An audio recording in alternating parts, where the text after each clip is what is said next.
어떤 사람이든지 간에 인간은 탄생과 죽음이 제일 큰 부분이에요. 그 다음에 이제 이 녹야원이라고 하는 게 있어요. 이게 처음으로 설법했을 때. 돌아가시는 거 부처님 얘기잖아. 깨닫는 거 부처님 얘기잖아. 설법, 대상에 대한 이야기잖아. 논리적 추이가 약간 다르네. 부처님 오신 날 탄생이니까 제일 중요한 거고, 그 다음에 열반, 돌아가시는 것 제일 중요한 거고, 두 가지. 예. 그 다음에 깨달음 중요한 거고, 여기서는 설법이 아니고 출가가 들어가요. 출가는 논리적 구조상에서는 일관성이 있어요. 다 당신에 대한 이야기예요. 이렇게 되면 네 가지가 다. 그러니까 깨달은 사람은 수명을 늘릴 수도 있고 줄일 수도 있어요. 그래서 부처님 제자들 중에 안 돌아가신 분 있는 거 아세요? 지금까지? 천국에 이르는 계단, 하늘에서 내려오는 계단이 있어요. 저는 여러분들이 그 16난이 안 돌아가신지도 몰랐다. 나 잘 몰랐었어요. 저 양반들 안 돌아가셨어요. 그래서 저는 어디 사는지도 대충 압니다. 진짜. 여러분들이 그런 걸 잘 모르시기 때문에 이게 소원이 잘 안 이루어지는 거예요. 소원이 안 이루어지는 거예요. 제가 옛날에 기도법 책에도 그걸 썼었는데 고려 중기에 진짜 엄청난 사건이 하나 벌어진다니까.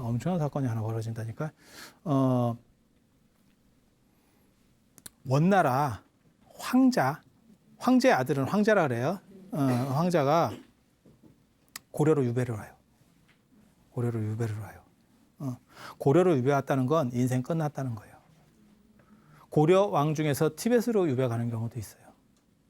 그러면 이게 상당히 힘든 겁니다. 그러니까 끝에서 끝으로 보내버리는 거예요. 그러니까 조선시대로 말하면 제주도 유배 뭐 이런 거예요. 그러니까 유배지에 따라서 그게 다 있다니까요. 그게 성향이 있어요. 그러니까 유배가 다 똑같은 유배가 아니에요. 그래서 제가 그런 얘기 사람들한테 해주는데 그게 강원도로 유배 가면 조선시대 강원도로 유배 가면 잠깐 쉬었다 오는 거예요. 다시 정계 복귀하는 거예요. 송광정철. 그러니까 이제 임금한테 뻐꾸기를 날리고 있는 거야. 뭐 관동별곡 뭐 이런 거 하면서 뻐꾸기 날리고 있는 거야. 계속 나 빨리 좀 풀어줘. 이렇게. 전라도로 유배를 가면 푹 쉬는 거예요. 너 한참 기약 없다. 기약 없다. 뭐 이런 거예요. 그래서 정약용 같은 경우가 다산 정약용, 강진 유배 뭐 이런 거 아시죠? 뭐 윤선도 복일도 유배 뭐 이런 식으로 그렇게 되면 거의 뭐 인생 끝났다고 보시면 돼요. 인생 끝났다고 보시면 돼요. 그리고 제주도로 유배 가면 죽으라는 뜻이에요, 거의. 그래서 추사 같은 경우도 제주도로 유배 가니까 사람 다 끊어졌다는 거죠. 왜? 그게 그런 의미이기 때문에. 그러니까 정치인인데 이게 정계 복귀를 할 수 있느냐? 저 사람이 너무 큰 타격을 받아가지고 완전히 끝났느냐? 왜 그런 얘기 있잖아요. 원숭이는 나무에서 떨어져도 원숭이지만 국회의원은 떨어지면 아무것도 아니다. 그런 거 비슷한 거라고 생각하시면 돼요, 이게. 그래서 추사가 이제 인생무상을 많이 느끼고 거기서 이제 이상적이 찾아왔을 때 너무너무 감동을 하면서 그때 줄 것도 없고 이러면서 그려준 게 세한도. 그래서 세한고절. 이게 소나무가 잣나무는 추워봐이 진짜 이 푸르른 거를 알겠다. 그러니까 너야말로 내 제자다. 내가 잘 나갈 때는 이놈 자식들 다 뭐 이렇게 친한 척 하더니 내가 이런 식으로 되니까 한 놈도 오는 놈이 없는데 너만 이렇게 얼마나 사람이 감동을. 유배라는 것도 마찬가지예요. 다 어디로 가느냐에 따라서 이게 급이 달라요. 급이 달라. 그래서 중국 원나라 황제 아들이 고려까지 유배를 왔으면요. 인생 끝이요. 인생 끝이요. 근데 여기가 이제 물도 설고 낫도 설고 이렇게 되면 대부분 풍토병 걸려 죽어요. 음식도 잘 안 맞고. 그다음에 이 사람은 이제 편하게 큰 사람이잖아. 우리 같은 이렇게 하이에나 기질이 있는 사람들은 어떤 상황에서도 살 수 있습니다. 하지만 너무 편하게 산 사람은요. 이렇게 딱 환경이 바뀌면 훅 갑니다.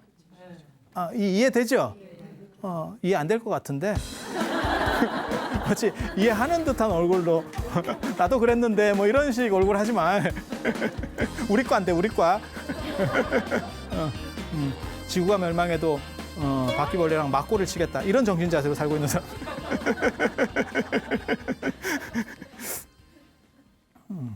그래서 일로 오니까 너무너무 막 짜증도 나고 답답한 거예요. 자기 어린 나이에 유배가지고. 그런데 대청도 신광사에 이제 들리게 된 거예요. 대청도로 유배를 왔는데 해주 신광사 쪽으로 이렇게 가게 된 거예요. 그래서 거기서 500나안전이 있었대. 그래서 거기서 기도를 해요. 제발 나를 돌려만 보내주면 내가 돌아가면 내가 보답을 하겠다. 그래 기도를 해요. 그 신광사 해주 신광사에 500나안이 있었는데 거기서 다 인생 역전이 어떻게 되는 줄 알아요? 그 사람이 돌아가는 데서 끝난 게 아니고 황제가 돼요. 그게 원나라 황제라는 건요. 지금 미국 대통령 이건 게임도 안 됩니다. 그 시절 원나라라고 하는 거는 이거는 뭐 엄청난 거요. 지금 미국하고 아마 중국 합친 거 정도 힘을 가졌다고 보면 될 거요. 황제까지 올라가. 가지고 이거 팔자가 막 완전히 바뀌는 거예요. 근데 이제 이 양반이 바쁘니까 이제 그런 걸 또 까먹었지. 근데 이 나한이 참 영험하다니까 찾아왔어요. 야, 너 그때 그렇게 답답할 때 그런 식으로 해놓고 이거 좀 아닌 거 아니냐? 너 그때 뭘 이렇게 해주면 잘해준다더니 왜 이런 식으로 해? 이렇게 얘기를 하는 거예요. 꿈에 나와서 받으러 왔어. 야, 약속 지켜. 이렇게. 여러분이 모르셔서 그러는데 이 기도할 때 그 불보살린 기도라고 하는 거는 뭔가 약속을 안 지켜도 별거 없어요. 뒤에가 없어요.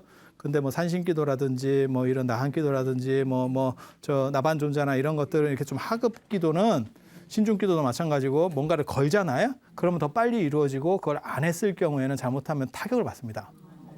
거꾸로 이렇게. 그래서 그게 하위냐 상위냐에 따라서 틀려요. 예전에는 연불 할 때 소청 상위, 소청 중위, 소청 하위 이렇게 해서 등급도 나눴었어요. 근데 요즘은 이제 그런 걸 잘 안 하는데 뭐 그런 게 있어요. 그래가지고 이제 황제가 자다가 이제 번쩍 정신이 든 거예요. C급하지? 그래서 해주 신광사를 당신 원찰로 지정하고 엄청난 돈을 갖다가 부어서 절을 지어줘요. 근데 그래봤자예요. 왜냐하면 원나라 황제면 예를 들어서 원나라 황제면 그거 1조 정도 예산 투여 이래도 그거 아무것도 아니요. 그러니까 우리 같은 사람한테는 그건 뭐 대단한 거지만 그래서 고려 말에 해주 신광사 주지가 누구냐가 엄청나게 중요해요. 왜? 그게 뭐하고 똑같은 거냐면 지금으로 말하면 트럼프 채널? 그러니까 원나라 소식통. 뭔 얘기인지 알았겠어요? 원나라의 정보를 제일 잘하는 분이 해주 신광사 주지로 들어가. 그러니까 그런 게 있어요. 한국 불교사에서 지금 우리가 생각할 때는 중요한 절이라고 생각하는 것들이 실제로 옛날에도 중요했느냐? 시대마다 어느 절들이 중요한 게 달라. 그래서 그분이 이제 순제라고 하는 분이거든요. 원나라 순제가 되는 거예요.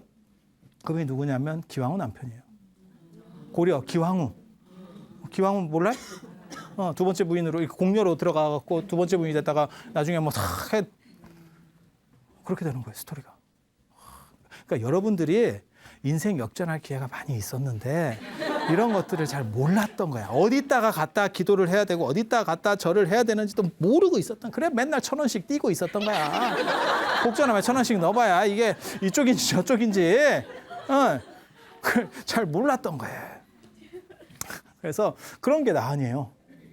그런 게 나한이에요. 그래서 나한 기도는 빨라요. 왜? 이분들이 안 돌아가시고 있기 때문에 얘기를 하면 옆에서, 그러니까 기도 대상으로서 제일 우리가 흔히 관음 기도도 많이 하잖아요. 어떻게 보면 일반적으로 가장 많이 하는 건 관음 기도거든요. 관세음 보살도 극락에 사시는 게 아닙니다. 남인도 보타락가산에 살아요. 그래서 우리랑 가까운 데 있기 때문에 영웅이 빨리 받는 거예요. 그리고 16나안도 이게 나한 중에서 가장 대표적인 분들이 16나안인데 이분들도 다 안 돌아가시고 우리 주변에 살아요. 우리 주변에 좀 떨어진데 그런 이야기들이 이제 해줄 거예요. 이거 봐봐.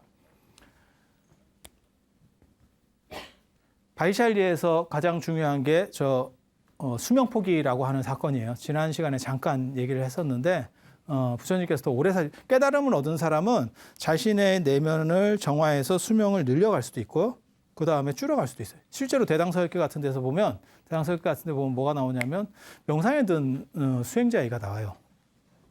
명상에 깊이 든 수행자를 깨울 수 있는 방법은 햇빛을 이렇게 비춰주면 된다고 나오거든요. 내가 그런 것도 잘 알잖아. 제가 그 이야기 되게 좋아하거든요. 저 경덕 전등록에 나오는 그 노스님 이야기, 뒷방 노스님 이야기. 뭐 별 볼 일 없는 노인 양반이에요. 그래서 그 스님이 중국 같은 경우는 주지를 방장이라고 합니다. 우리는 총림의 최고 어른을 방장이라고 하는데 중국에서는 우리 해당 주지가 방장이에요. 그게 이제 유마경에 보면 유마거사의 방이 사방일장이다. 그래서 이제 유마거사 방이 방장이야. 그걸 본따서 방장이라고 하는 거고, 그 방도 그렇게 원래는 작게 만드는 거고, 이제 방장실이라고 하고, 그다음에 칭호도 방장이 되는 거예요. 그런데 거기에 보면 무슨 이야기가 있냐면 그 뒷방 노스님이 하루는 주지 스님을 찾아가서 방장 스님을 찾아가서 내가 이제 열반에 들락하는데 아무 날에 들 테니까 괜찮습니까? 이렇게 물어봤어요.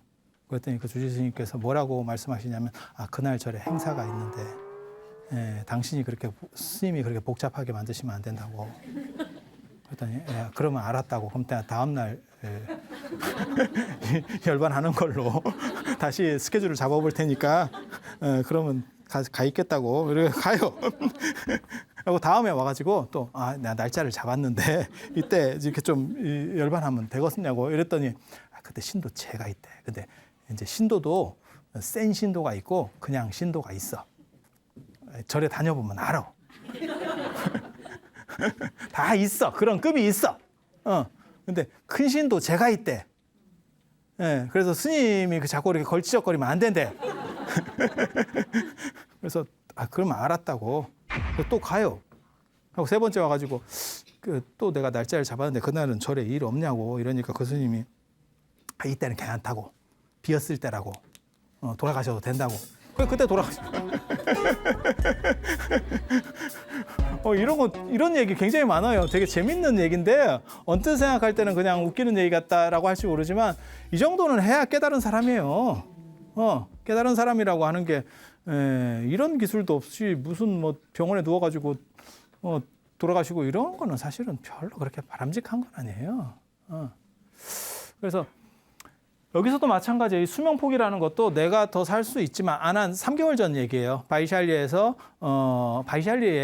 부처님께서 내가 아난한테 뭐라고 말씀하시냐면 내가 이렇게 우리 같이 수행자는 마음만 먹으면 7도 살 수 있다. 이렇게 아난한테 얘기를 했지만 아난이 그때 대답을 안 했댔잖아요. 그래서 부처님께서 그럼 내가 3개월 뒤에 열반에 드리겠다. 그래서 당신의 수명을 포기하는. 그래서 저희가 중요한데요. 원숭이가 꿀 줘서 이거 그런 자리 아닙니다. 그리고 저거는 어디에 탑이 있냐면 다자탑전 반분자라고 들어보셨어요? 삼처전심에 보면 다자탑전 반분자 몰래? 저 마하가섭이 세 번 법을 전해받았다. 영취산 염화미소 그래서 연꽃을 이렇게 그건 중국에서 만들어낸 거짓부렁입니다. 그건 거짓말이고 중국에서 그냥 나중에 지어낸 얘기고 그다음에 곽실상부 이제 부처님께서 돌아가시고 나서 관을 이렇게 염했는데 마하가섭이 늦게 당도하니까 발을 이렇게 내밀어서 예를 갖출 수 있게 이제 쉽게 말해서 너한테 가르침이 전해진다. 이런 상속의 의미예요. 이런 거는 기록에도 좀 있어요. 그리고 다자탑전 반분자는 뭐냐면 다자탑이라고 많은 자식을 낳은 여자를 기념한 탑이 있어요. 바이샬리의 4대 탑이라고 나와요. 4대 탑. 4대 영탑이라고 나오는데 이 4대 탑 중에 하나가 많은 아들을 낳은 탑이야. 그래서 옛날에 기자의 성소 같아. 그러니까 아들 못 낳은 여자들이 가서 비는, 기원하는 이해가 되죠? 왜냐하면 남아선호 사상이 있을 때니까 지금같이 아들이나 딸이나 일단 낳기만 해라 이게 아니고 예전에는 남녀 차이가 심하니까 그래서 아들 많이 낳으면 좋은 거거든요. 그래서 조선시대 때도 아들 많이 낳은 여자 꼬쟁이를 베껴다가 이렇게 입고 이런 거 있잖아요. 그리고 그게 이제 나중에 저희 시절이 되면 어떻게 되냐면 공부 잘하는 애 방석을 훔쳐다가 앉아서 공부를 하고 그런 비슷한 거예요. 그런 걸 보고 감염주술이라고 하는 거예요. 이렇게 에너지를 취해오는 이런 거예요. 그러니까 아주 원시적인 사회에서부터 존재하던 거예요. 그래서 그 다자탑 천자탑이라고도 해요. 아들을 많이 낳은 여자가 있었던 거야. 그리고 그 아들이 너무나 훌륭하게 된 어떤 여자가 있었고 그게 전설화되기 시작하는 거예요. 그래서 거기 가서 기도만 하면 그 기운을 받아서 애를 낳는다는 게 이제 막 뻥튀기가 되는 거야. 이게 딱 보면 그런 스토리라. 그래서 부처님이 그 천자탑에도 자주 가세요. 그 앞에서 이제 가섭하고 이제 가섭이 이제 다 떨어진 옷, 마가섭이 다 떨어진 옷을 입고 있으니까 이제 네가 이쪽으로 와라 이런 식으로 해서 대우를 해줬다. 이제 교만은 다른 제자들의 교만한 걸 이제 꺾어버리고 이제 이렇게 딱 해줬다. 그런 얘기고 이 옆에 바로 저 수명포기 탑이 있어요. 기록에 보면 몰라 나도 현장 스님이 가서 봤어. 그걸 이렇게 추적해 가서 보면 현장 스님이 아주 소상하게 기록을 남기고 있거든요. 현장 스님은 인간 내비게이션이에요. 그래서 대당서역기하고 현장전이라고 하는 자은전이에요. 정확하게 말하면 자은 스님이 규기 스님이 아니고 원래 현장 스님이거든요. 그래서 그 대당 3장 자은전에 보면 그게 자세히 나온다고 하도 자세하게 써놔가지고 거의 이걸 그리고 실제로 인도에서 부처님 유적지를 다 찾아내는 게 현장 스님 기록들 때문에 고고학자들이 다 찾기 시작하는 거예요. 그래서 인도에 가면 딱 두 사람만 알면 돼요. 아쇼카 왕하고 현장 스님. 그래서 우리 같은 사람이 인도에 가서 인도말 한마디도 못해도 먹어주고 걔네들 그 가이드보다 더 아는 소리 할 수 있는 게 뭐냐? 현장 스님 건 한문이거든. 인도 사람이 그거 될 것 같아? 걔네 번역된 걸로 보거든. 근데 한문이 이게 번역이 잘 안 돼요.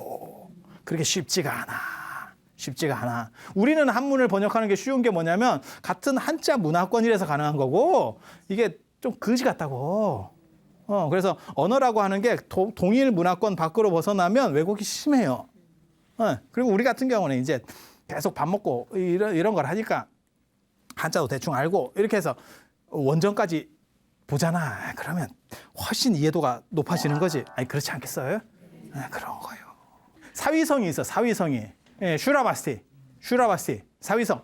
저기는 자리가 분명히 있어요. 천불하연터 탑 자리가 분명히 남아 있어요. 여기는 확실하게. 이 두 군데는 어디인지 지금 잘 몰라. 근데 유적 발굴을 하면 어디쯤이라는 게 대충 현장 선생님이 써놨으니까 인도가 돈이 많고 만약에 인도가 불교 쪽이면 아마 발굴이 끝났을 거예요. 왜냐하면 엄청난 인도 탑은 우리나라 탑하고 다릅니다. 탑돌이하다 다리 아픕니다.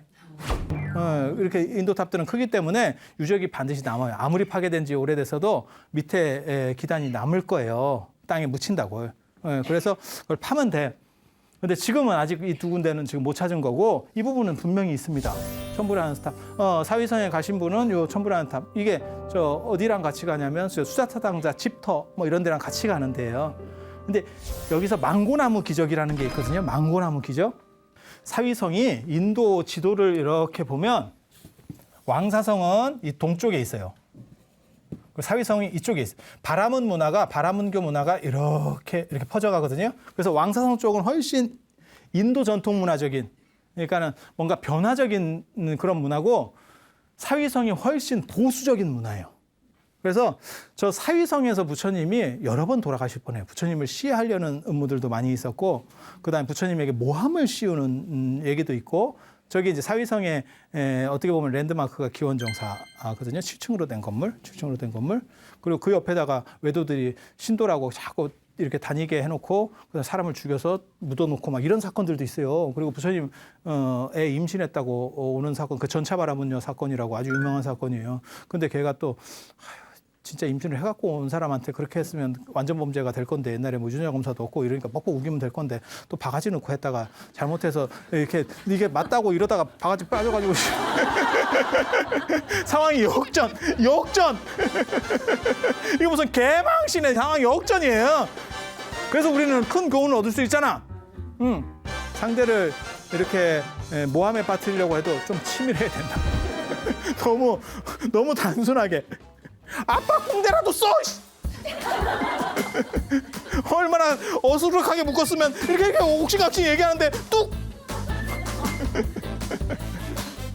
실제로 그런 사건들이 있었다는 얘기는 뭐냐면 여기가 불교적인 반감이 많았다는 거예요. 그래서 부처님께서 기원정사라는 7층 건물을 만들어서 위세를 보이는 거예요. 불교가 이렇게 대단한 종교야.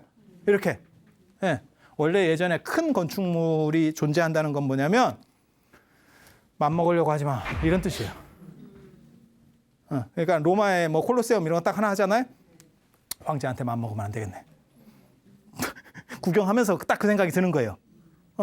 중국의 자금성에 조선시대 때 사신이 딱 하잖아요. 자금성 딱 하잖아요. 우리는 안 돼. 아니, 황제를 만나고 뭐 필요도 없어.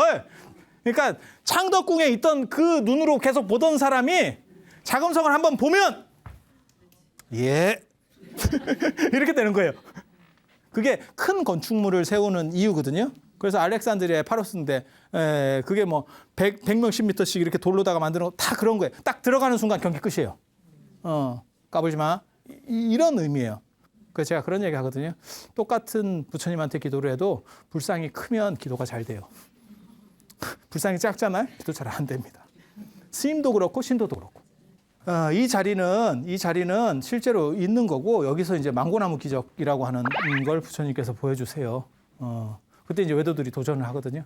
그 스토리가 있어요. 여기 이제 16나한 중에 한 명의 스토리가 또 나오는데 어떤 사람이 그 율장 사분율에 나오는 얘기거든요. 어떤 부자가 저 동네 부자가 이렇게 긴 장대를 세워놓고 그 위에다가 바루가 전다장나무 바루예요. 굉장히 비싼 단가 센 바루야. 그 전다장나무 바루에다가 보석을 쫙 담아놓고 묶어놨어요. 누구든 기어 올라가서 가지지 않고 신통으로 저걸 따는 사람에게 주겠다. 신통 시험이에요. 누가 세냐? 아무도 저걸 따갈 수 있는 사람이 없다는 거예요. 그러니까 국기대 같은 데다가 뭐 굉장히 돈 되는 걸 해놓고 야, 손잡고 기어 올라가는 거 말고 그냥 뭐 날아 올라가든지 뭘 해서 네가 따가 이거예요. 그러면 줄게. 그래서 이제 여러 신통 있는 사람들이 도전을 했는데 다 끝이에요. 그때 빈두르 존자가 빈두르 파라타 이 16나한 중에 어떻게 보면 가장 강력한 사람 중에 하나입니다. 이게 나반존자라고도 사람들이 많이 생각을 해요. 근데 나반존자는 사실 중국에서 약간 변형되는 캐릭터예요. 그리고 빈두르 존자가 약간 다릅니다. 근데 일반적으로는 사람들을 잘 모르시는 분들은 빈두르 존자가 나반존자다 이렇게 얘기를 해요. 그래서 16나한 중에 어떻게 보면 리더격 강다니엘을 생각하시면 돼요. 꼭 리더는 아니더라도 그 중에 이제 V그룹 때도 이게 있잖아요. 그죠? 다 인기 있는 사람들이 있거든. 다. 그래서 저 빈두르 존자가 하늘로 날아가지고 이걸 딱 잡아요.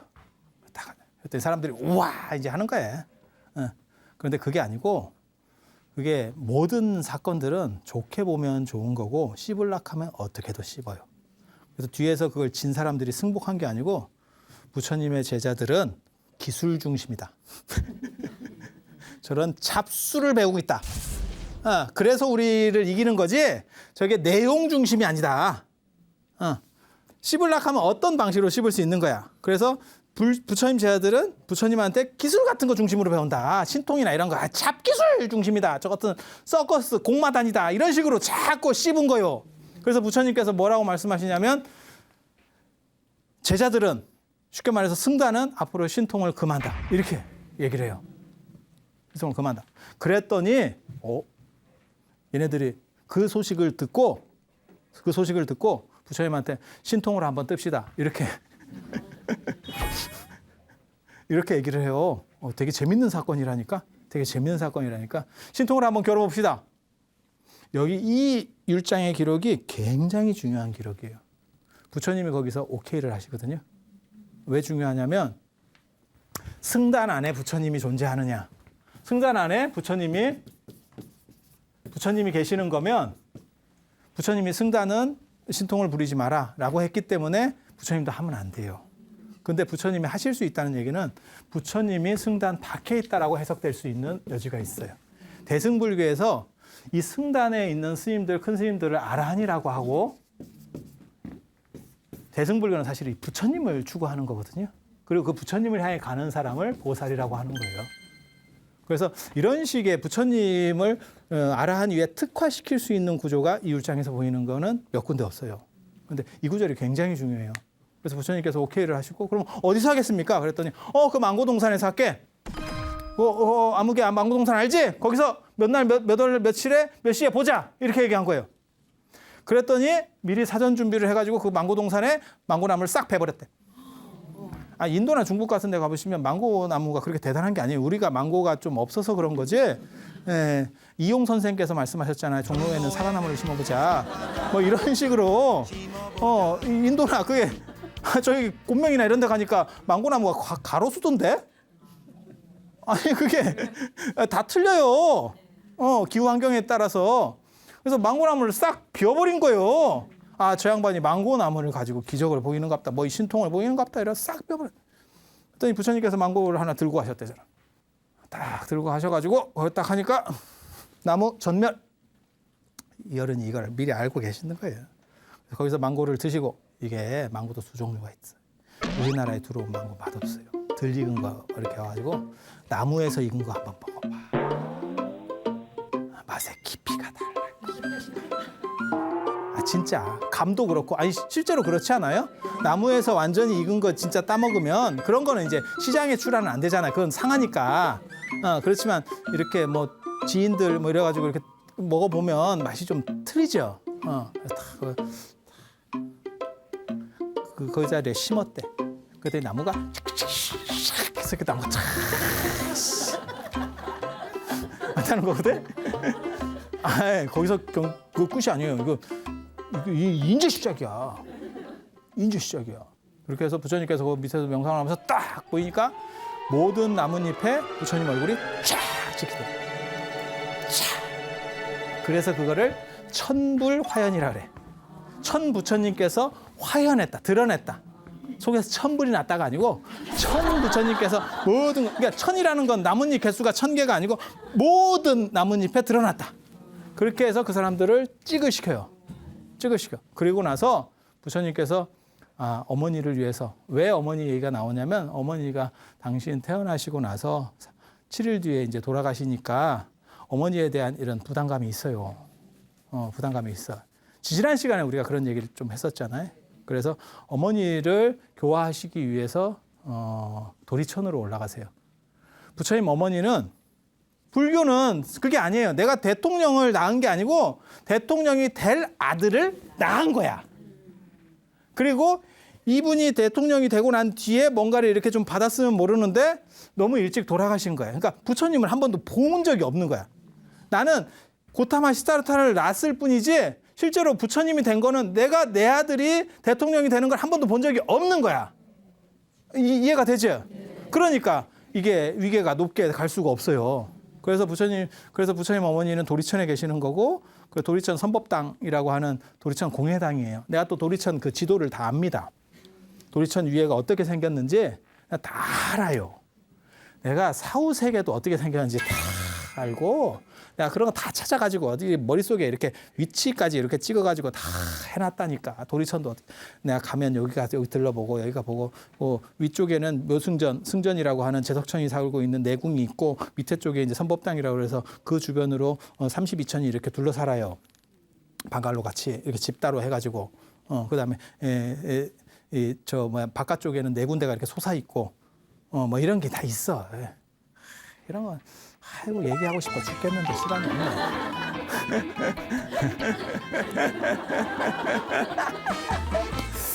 그렇게 해서 부처님이 하늘로 올라가시고 3개월 동안 어머니를 위해서 설법을 하세요.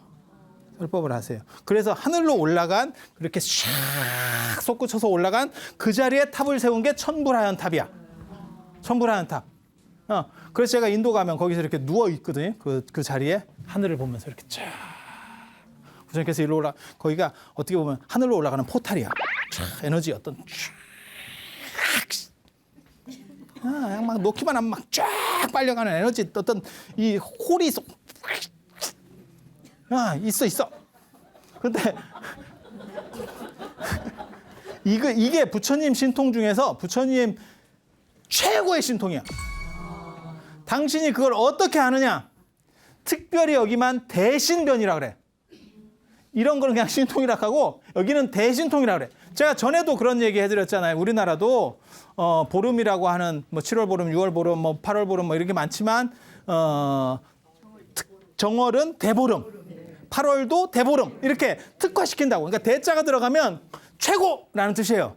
그래서 이게 대신변이에요. 대신변. 천불화연이 대신변. 그리고 이거는 뭐 간단한 미술이나 이런 데서도 다 나오는 얘기예요. 제가 그냥 하는 얘기가 아니고. 그리고 이렇게 올라가신 뒤에 이 공녀성 산카시아로 걸어서 내려오세요. 나중에 3개월 뒤에. 환장하겠지.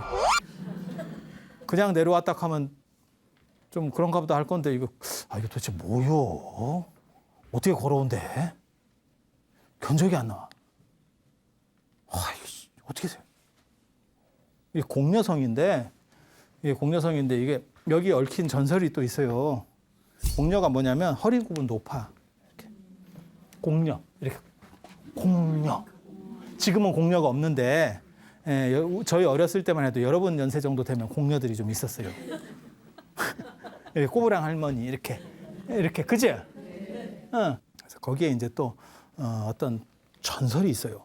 이게 불교 얘기는 아니에요. 불교 얘기는 아니고 그 지역에 얽힌 전설이에요. 그래서 내용은 그런 거예요. 어떤 수행자가 있었는데 불교 수행자가 아닙니다. 바라문교 뭐 이런 수행자예요. 결혼하는 수행자. 그래갖고 막 신통도 생기고 이랬대. 조금씩 올라오기 시작하는 거야. 그런데 거기 이제 왕의 딸들이 그 근처로 이제 숲으로 놀러 온 거예요. 그러다가 이게 영감이 희한하네. 또 거기 꽂혀가지고 그 공주한테 꽂혔대요.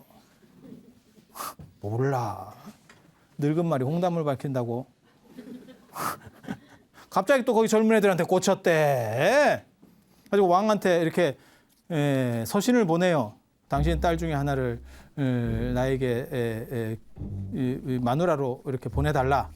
그렇지 않으면 내가 저주를 내리겠다. 그 왕이 그 얘기를 듣고 이제 쫄이는 거예요. 저 양반은 신통이 딱 하는데 이거 어떡하지? 그래갖고 이제 딸이 여럿이었어요. 그래가지고 이제 오라고 그래가지고 야 내가 이런 걸 받았는데 이거 진짜 저 양반이 좀 위험한 사람이다.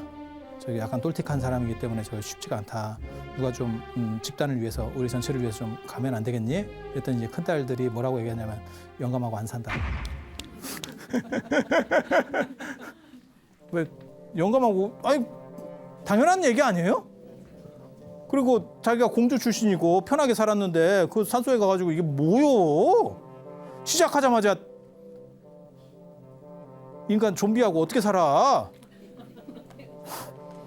그러니까 좀 그랬지.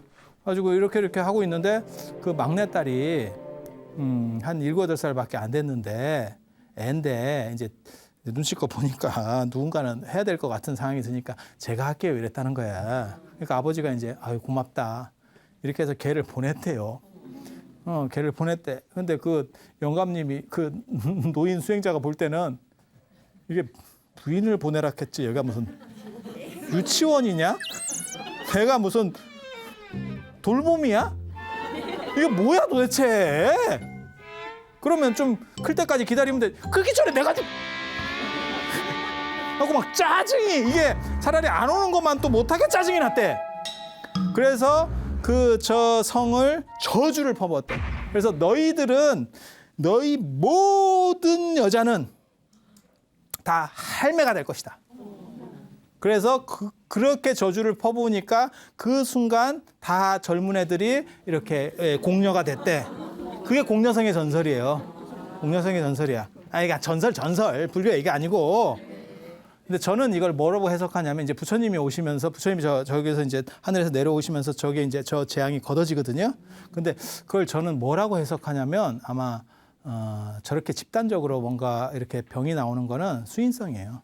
그러니까 물 성분이 안 좋으면 중국에도 꼽사 이런 게 많았었어요.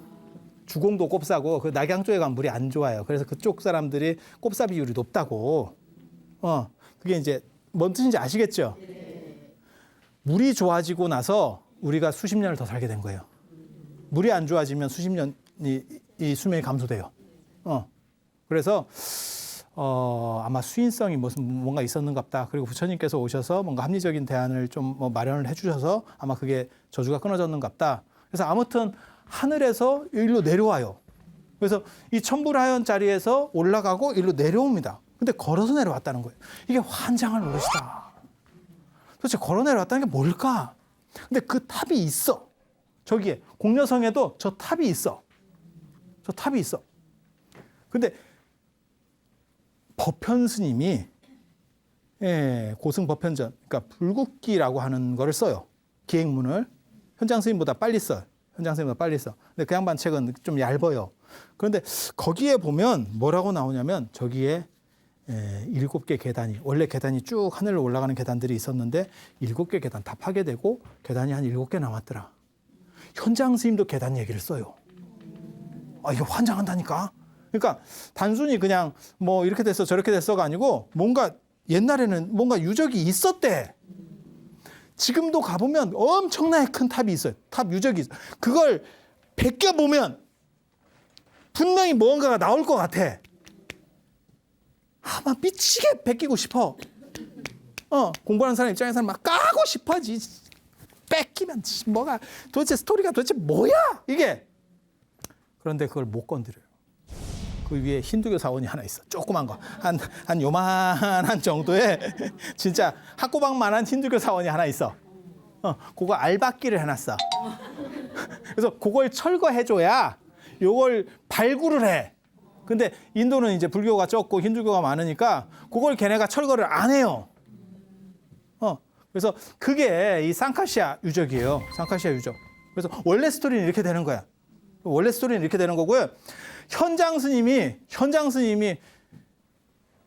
중국에서 인도로 갈 때 유가사지론 100권이라고 하는 그 당시 그 공부하려는 목적으로 갔거든요. 그게 이제 나중에 신라바드라 개연 스님한테 나란다 대학에서 공부를 하게 되는데 그건 그거고 공부하는 거 말고 부처님의 유적, 성적 중에서 꼭 보고 싶다고 하는 데가 있어. 그걸 천재도수라고 그래. 천재도수. 도수라고 하는 건 뭐냐면 깨달음의 나무라는 뜻이에요. 그게 보리수예요. 부다가의 보리수. 보리수. 천재가 하늘의 계단. 상카시아예요. 당신도 너무너무 궁금했는가 봐.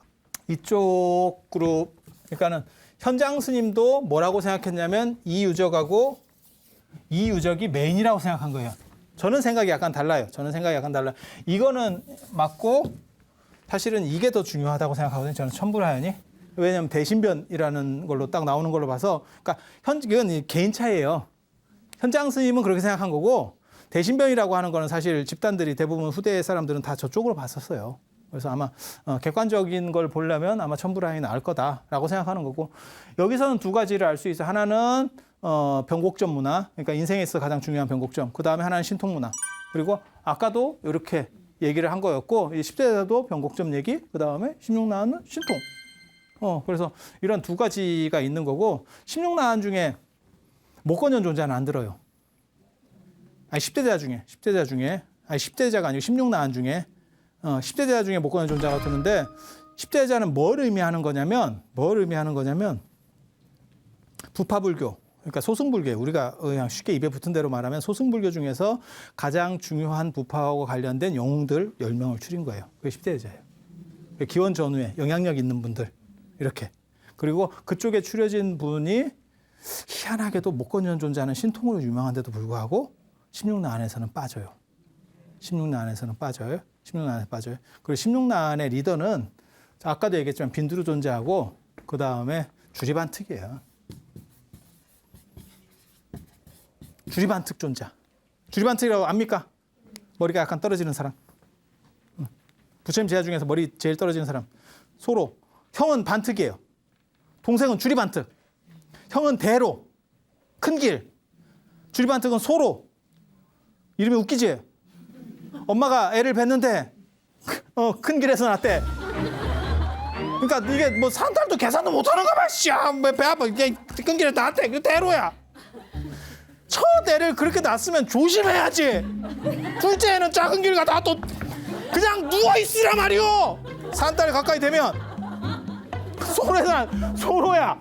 근데 저게 좀 문제가 있었는가 봐. 애를 낳는 과정에서 애가 이렇게 좀 떨어졌는가 봐. 하고 애가 좀 이렇게 약간 이렇게 됐어. 이렇게 약간 좀 떨어지는데 대부분 떨어지는 분들이 착해요.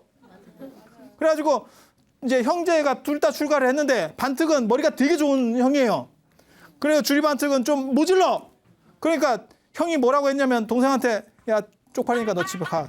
야 집에 가. 이랬다는 거야. 하고 코를 빠뜨리고 주리반트 에이씨 형이 가라네. 가니까 부처님이 이제 그 스토리를 알고 야, 너 왜 가냐? 그랬더니 형이 가라는데요. 제가 모질러서 제가 수행도 못하고 그러니까 그러면 너는 청소를 하면서 네 마음을 닦는 개송을 내가 가르쳐 줄 테니까 그거를 열심히 외워봐라. 그래서 아라한이 돼요. 아라한이 돼. 결국 아라한이 돼. 아니 머리는 좋지는 않아. 그러니까 아라한은 행복한 사람이지 머리가 좋은 사람은 아니에요. 왜냐하면 주리반트가 아라한이 되고 난 뒤에도 비구니 스님들한테 비구 스님들이 보름마다 포사할 때 법을 설해주러 돌아가면서 가거든요. 근데 율장에 보면 뭐라고 나오냐면 안한 스님을 제일 좋아한대. 인물도 좋고 말도 잘하고 아는 것도 많고. 주리반특은 반개송만 하고 끝이래. 맨날 똑같아. 왜? 아는 게 그게 다요. 아라한이 돼도 안 돼. 가지고 이 양반이 아라한이 되는데 결국 아라한이 됐는데 사람들이 그래도 무시하는 거예요. 아라한인지를 잘 몰라요. 그래서 신도가 공양청을 했는데 그 당시에 왕이 공양청을 했는데 공양청이 그 잔인한 공양청도 있어요. 그냥 여기 50명 아니 뭐 예를 들어서 여기 10명 이러면 이 중에서 10명이 그냥 순서대로 가는 경우도 있고 찍어서 갈 수도 있어요. 내가 이 스님 이렇게 10명만 할게요. 이렇게도 돼. 근데 그 왕 진짜 잔인하다. 그 현전승가 그 앞에 있는 그 고근처 승가 스님들을 다 초빙하면서 주리반특만 빼고요. 이랬다는 거예요. 너무 잔인하지. 근데 부처님이 그걸 아시고 그 상황을 아시고 바루를 안 갖고 가요. 가지고 부처님이 이제 공양 때가 돼서 탁 바루를 이제 받아야 되는데 밥그릇이 없네. 이렇게 되는 거야. 그랬더니 주리반특이 이제 절에서 혼자 청소하다가 부처님 공양 그릇 놓고 가셨네. 이렇게 하고 어떻게 하는 거냐면 바루를 왕이 못 들어오게 했으니까 들어가는 건 아니잖아요. 그래서 팔을 길게 늘려서 부처님 앞에 바루가 이렇게 샥 가게 했대. 그랬더니 왕궁을 넘어서 팔이 길게 이렇게 뱀처럼 오니까 사람들이 다 실컷하는 거예요. 이게 뭐요? 그래서 왕이 저건 무슨 팔인데 저런 게 있어요? 무슨 원피스의 고무고무 팔이에요? 이렇게 원피스 잘 모르시는구나. 그렇게 해서 하니까 저게 주리반특의 팔입니다 라고 하니까 이제 분위기가 급변했다는. 그래서 신통 서열이 있어요. 부처님 제자 중에 신통 서열 1위가 목건연이고 2위가 주리반특이에요. 빈두로보다 주리반특이 셉니다. 그리고 비구니 중에서는 연화색 비구니가 최고로 세요. 연화색 비구니라고 있어. 나중에 기회 되면 또 그 진기한 스토리들을 이 얘기를 해줄 건데 오늘은 여기까지. 부처님의 신통 관련된 이야기, 부처님의 성지에 대한 이야기들, 그리고 저런 그룹들을 어떻게 인도 사람들이 묶어놨는지에 대한, 그러니까 제가 얘기하려고 하는 건 부처님 생애를 얘기하려고 하는 게 아니에요. 어떻게 보는 관점들을 이야기하려고 하는 거예요. 생애 얘기하는 거는 부처님 생애를 따라가는 그런 스토리에 또 다른 프로그램들이 있어요. 그걸 보시면 돼요. 저는 그중에서 핵심적인 것들을 어떻게 볼 건가. 그다음에 다른 사람, 보통 사람들이 안다라고 생각하지만 실제 내용은 그런 것이 아니었다라고 하는 것들을 짚어주면서 가는 거예요. 그래서 오늘은 시간이 다 됐으니까 이 정도로 하고 다음에 또 더 재밌고 진기한 이야기 속으로 여러분들을 초대하도록 하겠습니다. 자, 들어주셔서 감사합니다.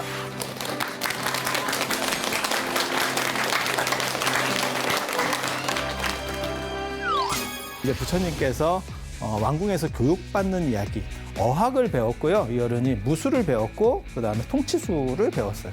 통치술을 인도 전역을 다니면서 다 나라 또 언어들이 다른 거예요. 근데 새로운 언어들을 계속 이 어른이 빨리빨리 배워요.